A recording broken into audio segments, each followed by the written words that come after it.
Personal একটা বিষয় আসছে সামনে, যেটা আমি খুব বড়ভাবে আনবো সবার সামনে। ভাগ্যে যেদিন আছে, যেদিন মনে হবে যে ব্যাটে বলে মিলে গেছে, সেদিনই। কোরবান ঈদকে কেন্দ্র করে নাটক করা হচ্ছে, নাটক নিয়েই ব্যস্ত। এর বাহিরে হচ্ছে একটু থাকে না কিছু বিজ্ঞাপন কিংবা আমার একটা পার্সোনাল একটা বিষয় আসছে সামনে, যেটা আমি খুব বড়ভাবে আনবো সবার সামনে। সেটা একটা বিজনেস, এবং ওইটা নিয়ে আমি একটু ব্যস্ত, ওই বিজনেসটা নিয়ে।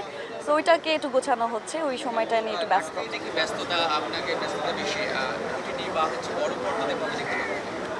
জানি না, ভাগ্যে যেদিন আছে, যেদিন মনে হবে যে ব্যাটে বলে মিলে গেছে, সেদিনই।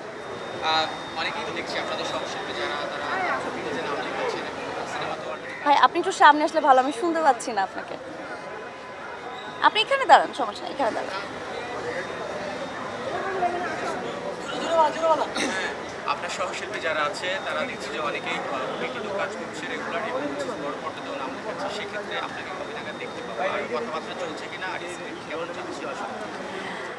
না, দেখেন, বিষয়টা হচ্ছে যে আমি শুরু থেকে আমার ক্যারিয়ারটা শুরু করেছি নাটক দিয়ে।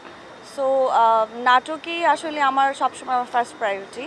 আর এখানে আমি অনেক মানে আমার ভালো লাগে, আমি অনেক এনজয় করি, বিকজ এখানে আমার একটা ফ্যামিলি হয়ে গেছে।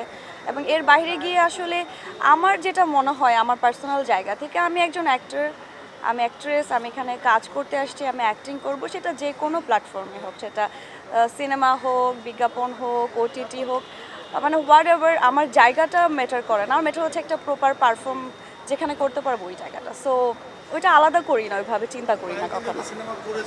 হ্যাঁ, না না না, একদমই না, একদমই না।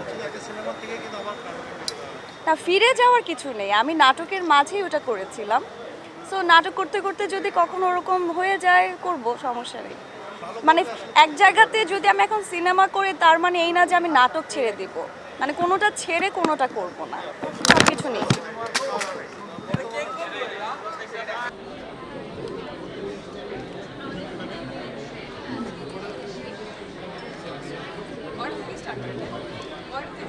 আমাদের এটা শুরু হলো 10টা থেকে।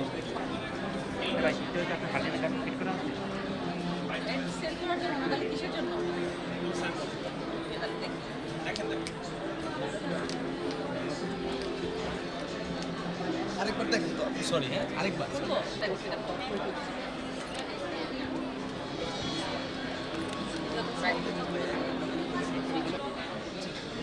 আচ্ছা, আমি আপনাকে এতক্ষণ